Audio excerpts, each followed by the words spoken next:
Gawin nyo naman malinis po yung mga project ninyo. Gawin nyo naman pong malinis po yung mga intent ninyo kapag kayo po'y nagsibak ng mga grupo. Ayos nyo naman po. Huwag naman yung parang lokohan para sa akin. I'm sorry for the word. Kayo po, madam. Negosyante po kayo, madam sponsor. But it Would you doesn't do that? solve the legal problem of I'm not Masumi. talking about madam sponsor. I'm not talking about the legal problem. But in the end, you have to be legally correct. I know. For you're- a businessman, everything should be legally correct. Well, some shrewd businessman maybe. Yung mga tusong businessman maybe. Hindi. Kasi Pero pag yan hindi daw, puso ang negosyante- based on the history of Masungi, Would you like us to bring Masungi here? Or even make a phone call? Tawagin ni Masungi. Would somebody call Masungi? Right here, right now. Magkalamanan kung nagsinungaling, DNR o Masungi.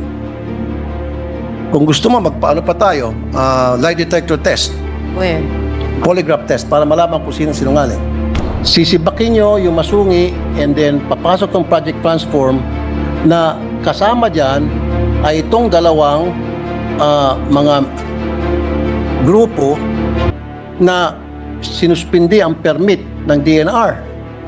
At hindi man lang inibitahan yung mga taga-Masungi. Sobrang nakakagulat na balita. Grabe, Senator Raffy Tulfo pinakita na. Pinakita kung paano masisibak sa pwesto si Villar. Ayon sa nakalap nating impormasyon, nayanig di umano ang Senado. Matapos ibulgar ni Idol Raffy Tulfo ang mga ginawang kalokohan ni Cynthia Villar, para makinabang daw kasi ang kanilang negosyo, sinibak nila sa pwesto ang Masungi, nilagay nila sa pwesto ang DNR.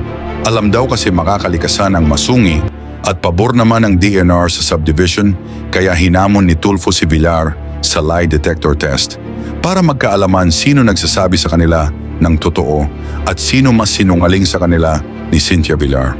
Tara panoorin natin. Thank you, Mr. President. Thank you, Madam Sponsor. Before my interpellation, please direct your site dito po sa slides na papakita ko, and there you go.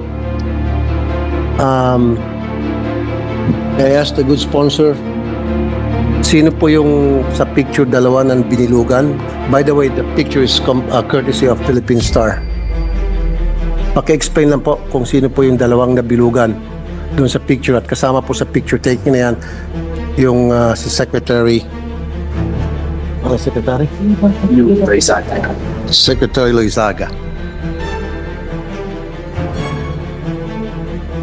Pwede ba paki-zoom? Maybe Secretary Loizaga could identify those two people na nakasama sa picture na nabilugan. Yan. Pwede pang pag-zoom ng konti. Ayun, medyo maliwanag na. Isang girl, isang guy. Hindi, no, both female, sorry, both female.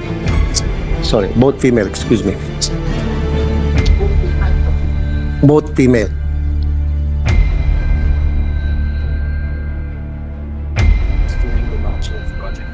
This is during the launching of Project Transform. Pwede bang paki-identify po, Madam Sponsor, kung sino po yung dalawa sa picture na binilugan? This was an event in Rizal.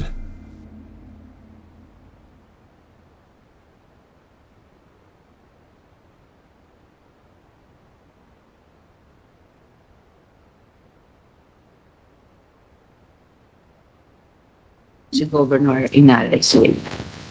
They are stakeholders operating in Rizal, and they were invited by the governor of Rizal to do what?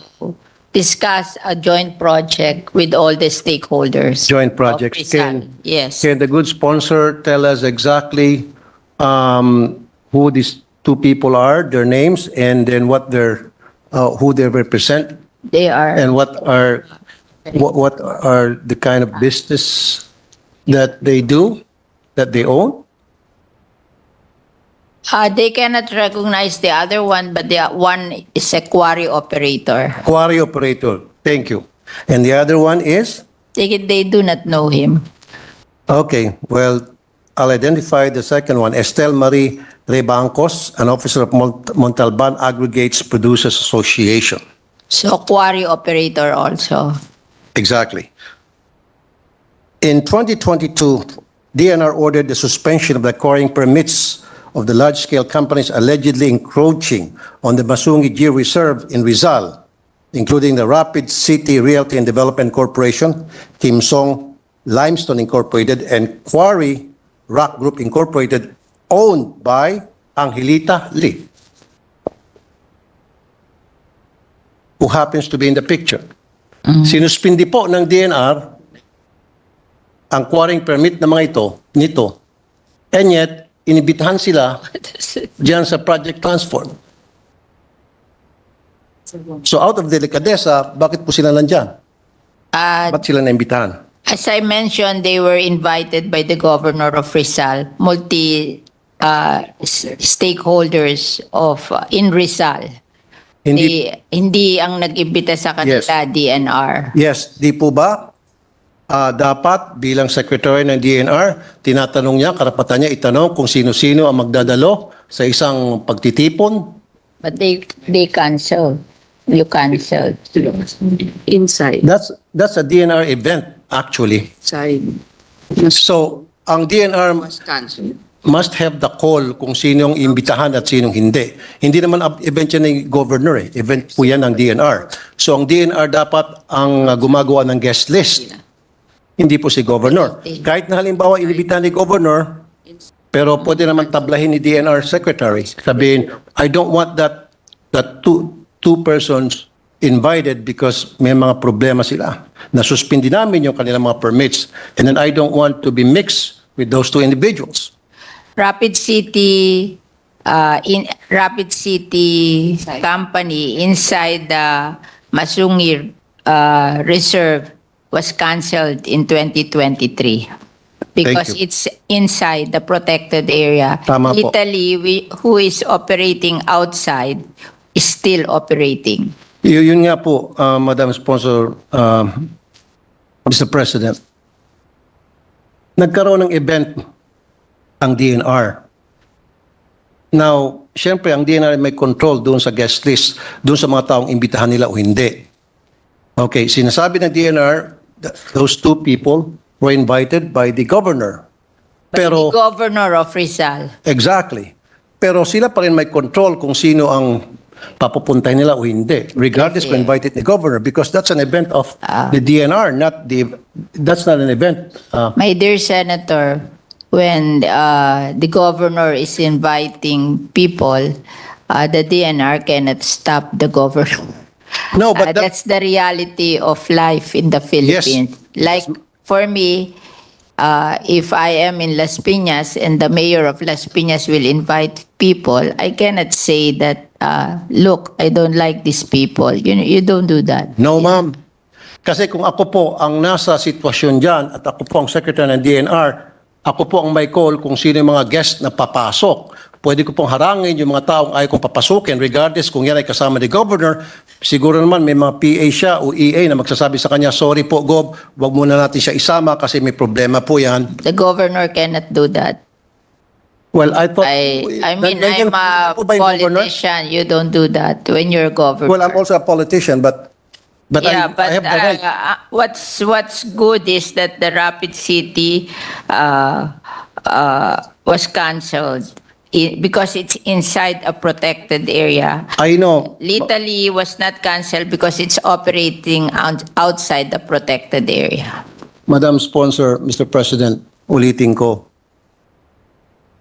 At sasabihin kong dahilan kung bakit ko pinakita yung picture na yan. Nagkaroon ng event ang DNR. Project Transform. Now, before I proceed, nandyan ho ba si Gob? Si Governor Henares? Nandyan po siya? Okay. Exactly. So, bit-bit ni Governor. Pero, if I were the secretary Meron naman sigurong karapatan magsabi, Gob, pwede ba? Huwag mo muna natin isama yung dalawa. Magkakaroon tayo ng picture taking at baka magkakaroon ng kulay out of delicadeza kasi may problema yan. Ayaw ko makahalo-bilo mga yan dito. Siguro naman si Governor magsasabi, of course, kasi event nyo ito, gagalangin ko yung request mo. I don't think the governor would say, no, hindi pwede, bisita ko to eh. I don't think the governor would say that. Don't think the governor will say that, but Exactly. in his mind, he cannot say, like, if you're a constituent in the province, you cannot say it directly to your constituent. Oo. So that Kahit means, na gusto niyan sabihin, hindi niya, yes, so that means the governor has a say on environmental regulations. not But this is- necessarily. Therefore, may karapatan ng DNR na tumanggi kung sino yung mga bisitang ayaw nila papasukin niya sa event nila. Tingnan. Because that was a DNR event.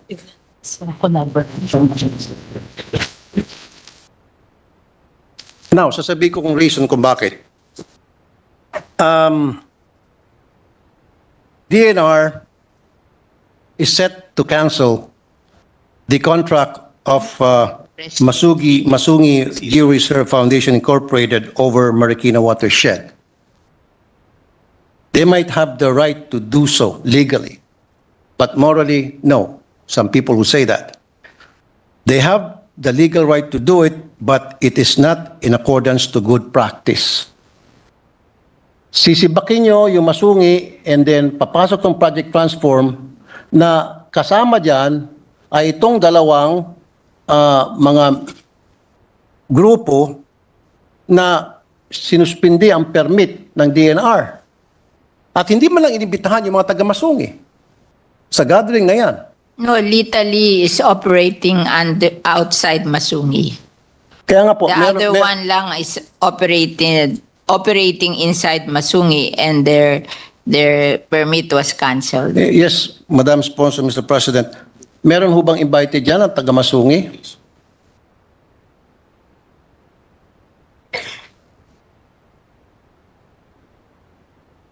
Meron. Kung may invited daw doon taga Masungi. They were invited, ma'am, but they didn't. Bukod sa hindi invited yung masungi, wala rin pong representative na indigenous tribe leaders and watershed NGOs. They said that this They were not as well invited. Ang imbitado lamang yung dalawang personality na binanggit ko na meron pong problema sa DNR, mismo DNR na nag-cancel ng kanilang permit in 2022.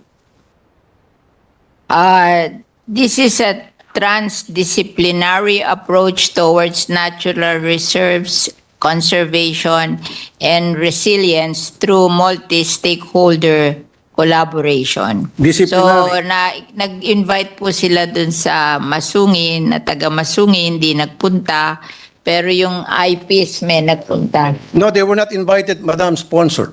Now, you did mention about disciplinary so-and-so. So, dinisiplina itong dalawa at inibita matapos sila disiplinahin.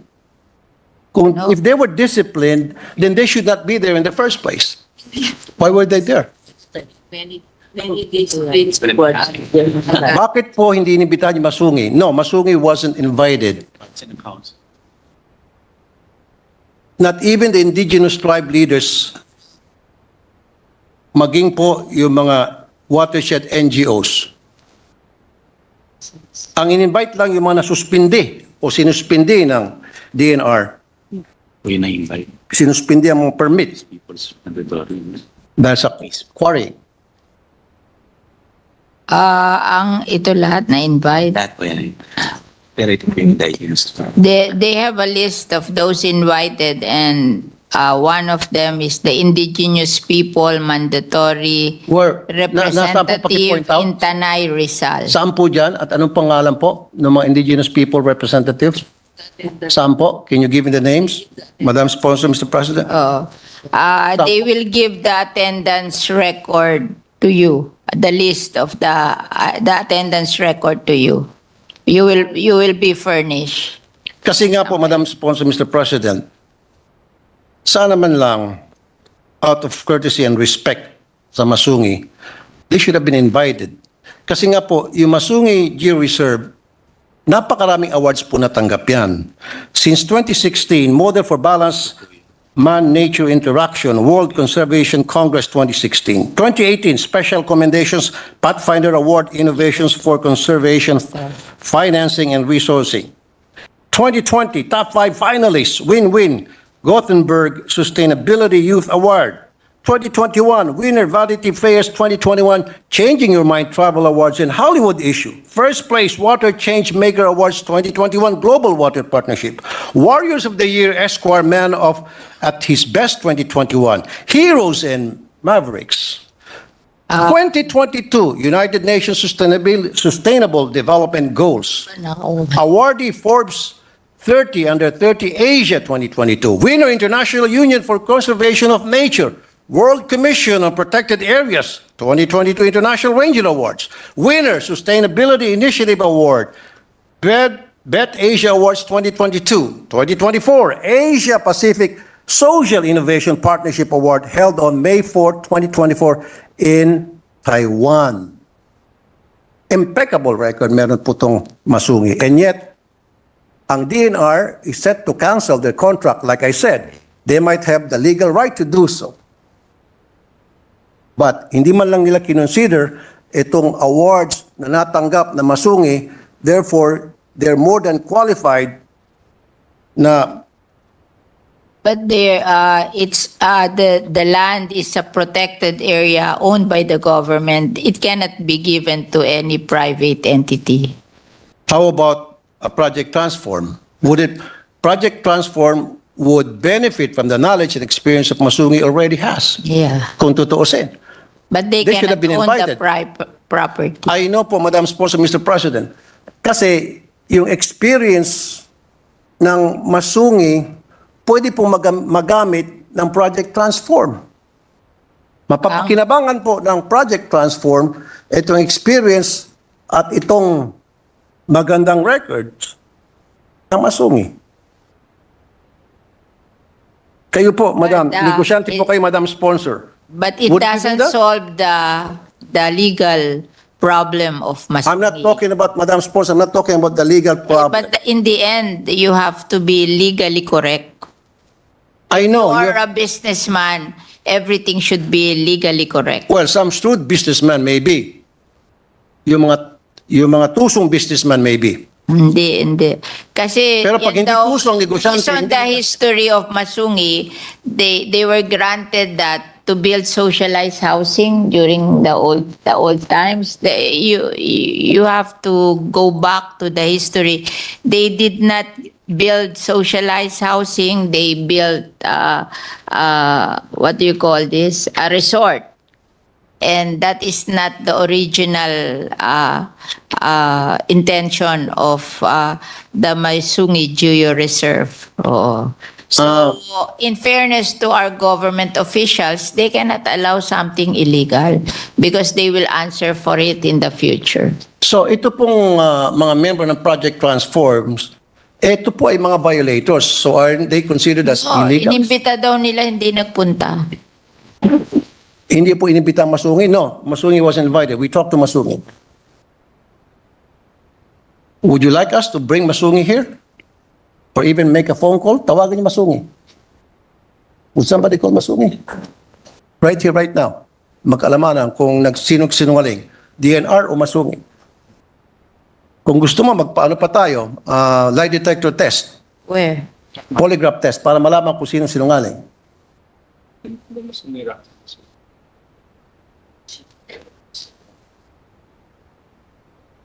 Of the Masungi Rock. Meron ba kayong pinadalang sulat? The Masungi Rock Management Council was invited and Masungi Geo Reserve is part of it. Well, show us proof like letter of invitation. Kasi siyempre, pag in-invite sila, hindi naman verbal lang yan. Yan po'y pinapadalan sila ng sulat. Nasaan po yung sulat na they were officially invited, not just verbally? Can you show us? Yeah. Where is it? Right. Invitation natin sa council will kayo can provide in hand. We will provide you the invitation to the council of which Masungi Gio Reserve is a member. No, what I'm saying is a letter of invitation which Yes, would they're looking for indicate it. that they were officially invited. Without that letter, parang hearsay lang, na-invite kahit na hindi. At siyempre, sabihin ng Masungi, we weren't invited. At sasabihin po ng DNR, yes, you were invited. So, paano natin malaman kung sinong sabing totoo o hindi? Dapat may invitation letter and then we receive. Mr. Tulfo, Senator Tulfo, they have a copy of the invitation. Can we see They will that? forward it to you. Okay? Oh. That's good enough. Hindi lang nila dala ngayon, but they will forward it to you. Now, moving on. Next time naman kasi, kayo dyan sa DNR, pag meron kayong mga project, gawin nyo naman malinis po yung mga project ninyo. Gawin nyo naman pong malinis po yung mga intent ninyo kapag kayo po yung nagsibak ng mga grupo. Ayusin nyo naman po. Huwag naman yung parang lokohan para sa akin. I'm sorry for the word. Kasi para sa akin, Masungi should have been invited. Tingnan na natin itong award, mga award na natanggap nila. Isn't this enough? Aren't these enough? These awards?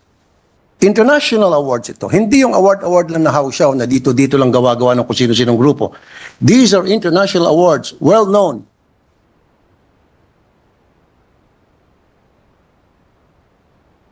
Groups.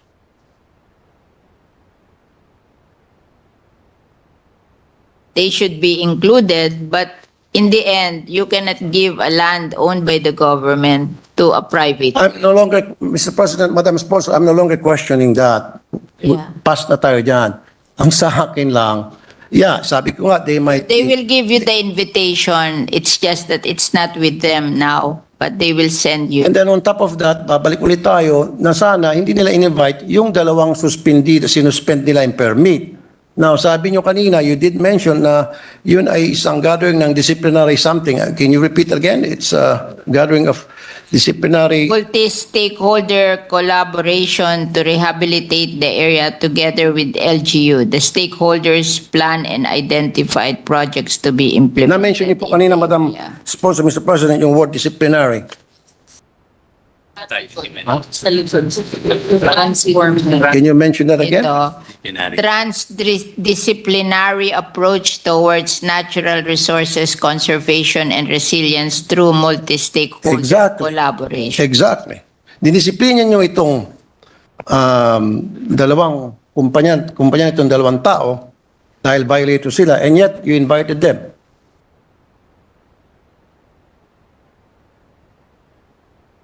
Baka mahilig mag-attend. I'm sorry, Madam Speaker. Meron kasing mahilig mag-attend. Merong ibang hindi mahilig mag-attend. Ayun, sino po yung mahilig mag-attend? Siguro itong dalawang to mahilig mag-attend. Exactly. Thank you. I rest my case. Now, let's move on. Black sand mining.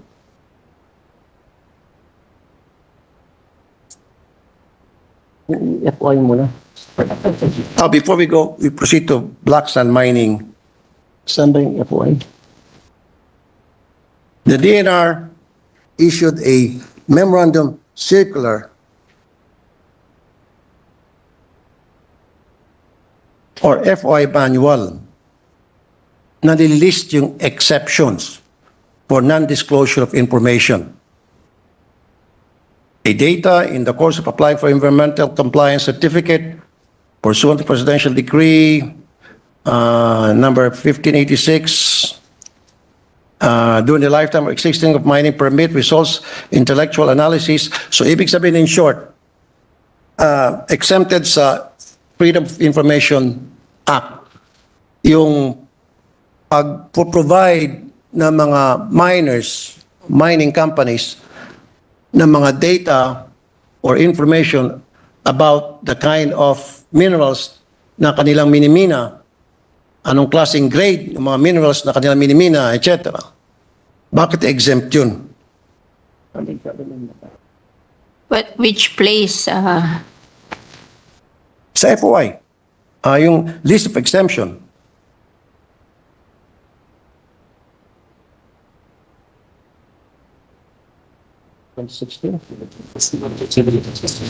Yung mga NGOs po, pag-ibig na about yung mga What's the question again? Kasi nga po, pag yung mga NGOs nag-inquire about the violations of certain mining companies, hindi po nagpo-provide ng information ng DNR at ang ginagamit ay yung FOI Act. Ito yon.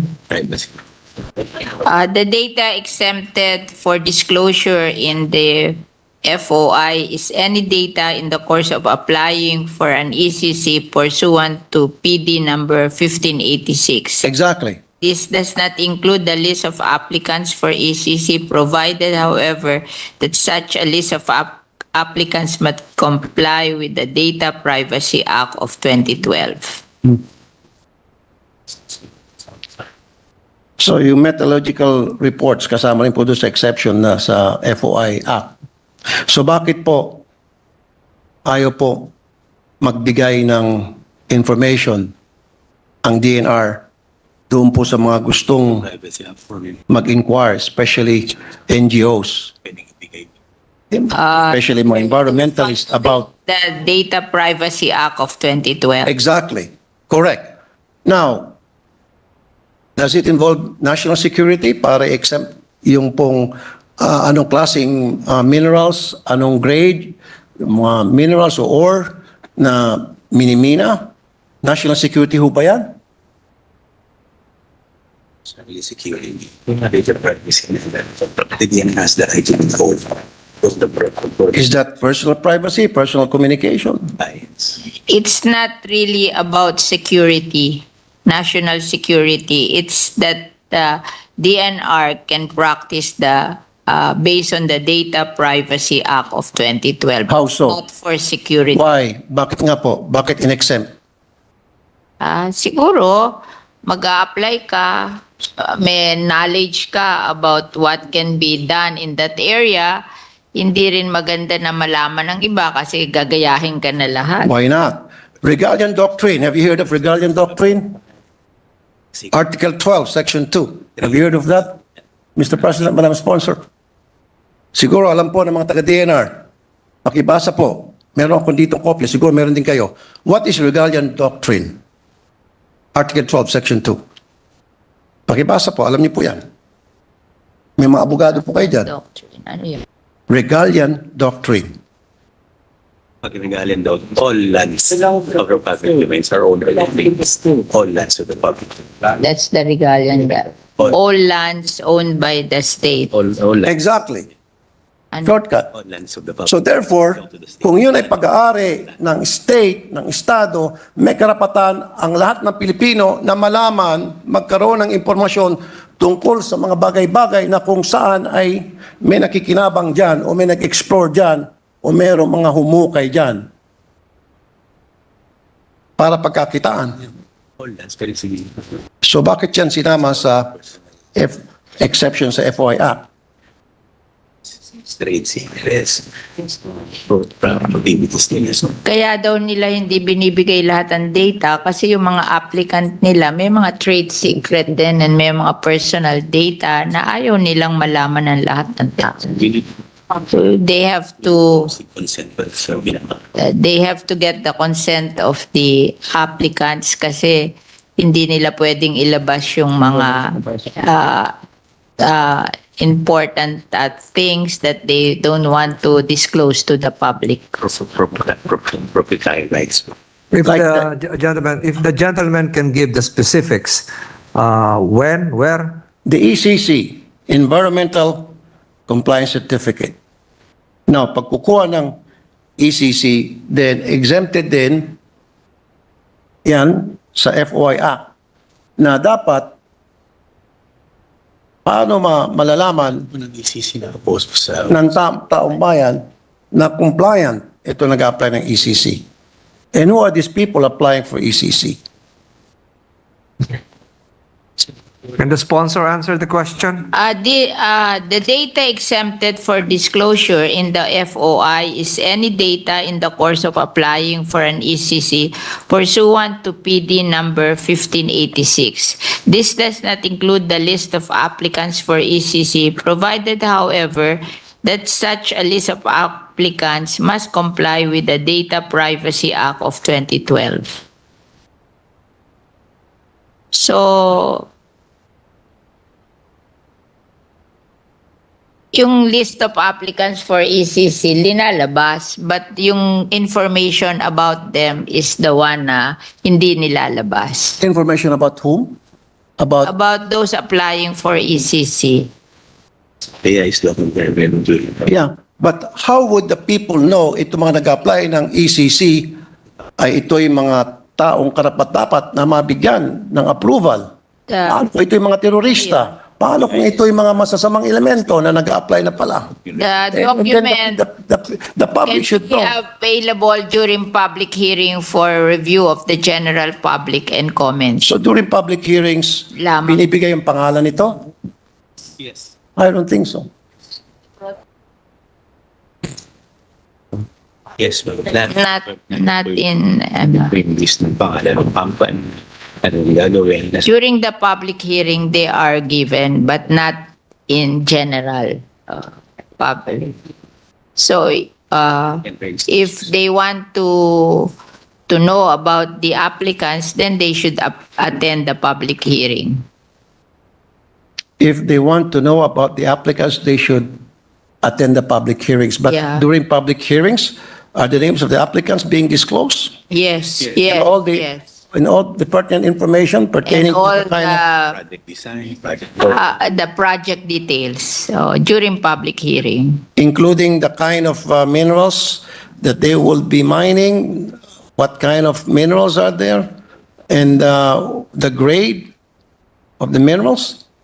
Is that Yes, it's open during public hearing.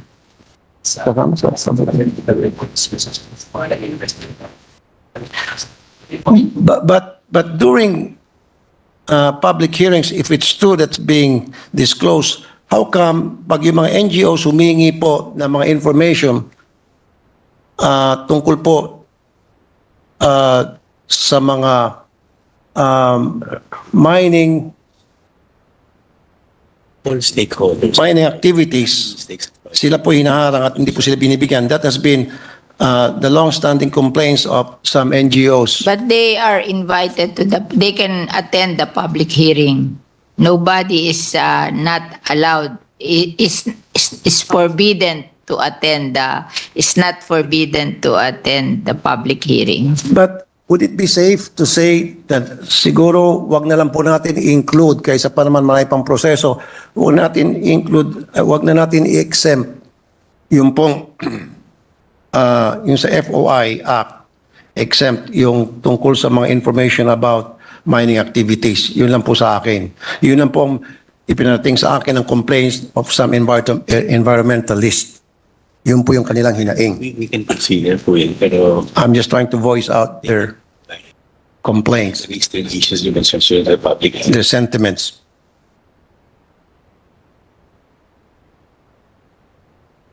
Now, let's move on po sa black sand mining. Ano na po ngayon ang status ng black sand mining sa Pilipinas?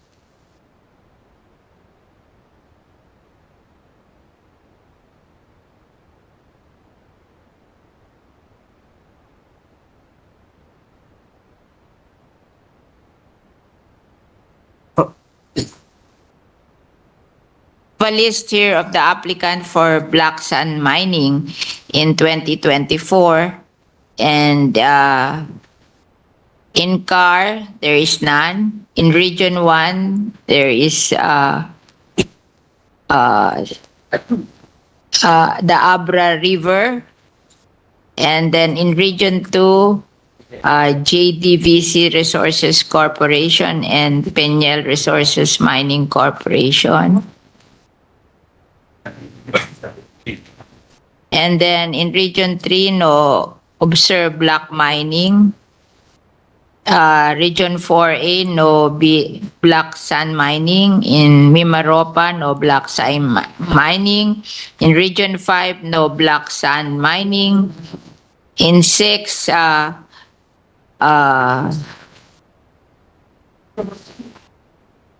is a complaint regarding illegal block sign mining.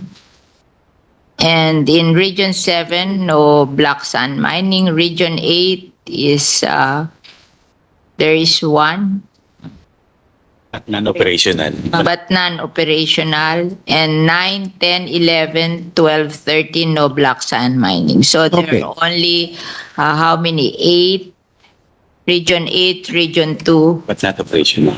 but all of them are not operational. Exactly. So paano po malalaman ng DNR na wala na pong black sand mining sa iba't ibang lugar sa Pilipinas? Regional office na What kind of monitoring do they do? activities there.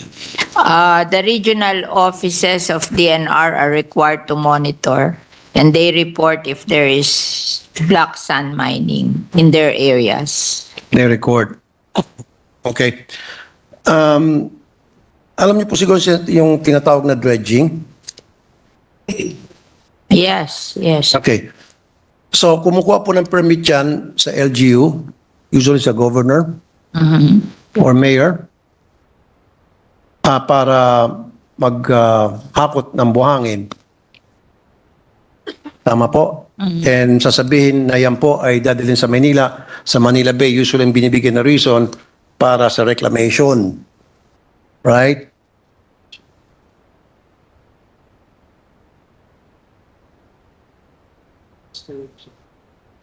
Yes, Okay. yes, please. So paano po malalaman ng DNR na yung pong mga hinuhukay na buhangin from different parts of the country, Ilocos, Cagayan, Zambales, yun po talaga ay dadalhin sa Manila Bay at hindi po yun ipupuslit palabas ng bansa, at pagdating po ng bansa kung saan man yun po ay gagamitin ng magnetized equipment para maihiwalay po yung black sand. Pagka-commercial po ang intention, kailangan po ng DPWH plan, clearance and DPWH. Kung private naman po, exhibiting for restoration, rehabilitation, alam po natin saan dadalhin kasi for rehabilitation lang po. So for commercial, Kailangan po ng DPWH plan. Required DPWH review. Yeah. pag others, Others po yung rehabilitation and dredging for environment. wala niyan. Tapos, yung sa amin kung saan na po po. Ito yun. Perhaps the question being asked by the gentleman, Your Honor, perhaps the question being asked by the gentleman is if there is a regulatory framework. Yeah, on there black is sand a mining. moratorium on this since 2014 from the point of view of the DNR. And if it will be used for commercial, DPWH should know about it. But ang DNR never there is a moratorium on this since 2014. That was not my question. I'm sorry, Mr. President, Madam Sponsor. Ang question ko is, excuse me, yung pong dinedredge na mga buhangin from Zambales, different parts of Zambales, Ilocos, Cagayan, paano natin malaman na yung mga buhangin na yon ay hindi nilalabas ng bansa? Pagdating na sa labas ng bansa, yun po'y sinasara para alisin po yung black sand, and then yung buhangin ay gagamitin pantambak sa West Philippine Sea. Bawal daw po maglabas. Bawal nga. Pero anong klaseng monitoring ang ginagawa natin para ma-ensure na yung talagang naguhukay ng buhangin doon sa mga lugar na banggit ko ay talagang dadalhin doon sa Ito ang monitoring na Manila Bay for reclamation? Also sila permit. Oh, hindi kayo nagbibigay di ba? Pag nagtra-transport, in-issue ka na or transport expense. Pag wala nun, hindi pwede. Pero ini-issue na transport permit. Pag wala ka nun, hindi mo pwedeng ilabas. So, sino nagmo-monitor nun? MGB. The Coast Guard is the one monitoring this. So MGB and Coast Guard. So, meron na hubang naharang ang MGB ng mga barko na nag-dredge and then yung barko na supposed to be dadalhin sa Manila Bay for reclamation ay dinadala sa ibang bansa. Meron na ba naharang? Ngayon ikaw bilang Pilipino, ano ang masasabi mo at reaksyon sa balitang ito? Mag-iwan ka ng komento sa ibaba at atin pong babasahin isa-isa.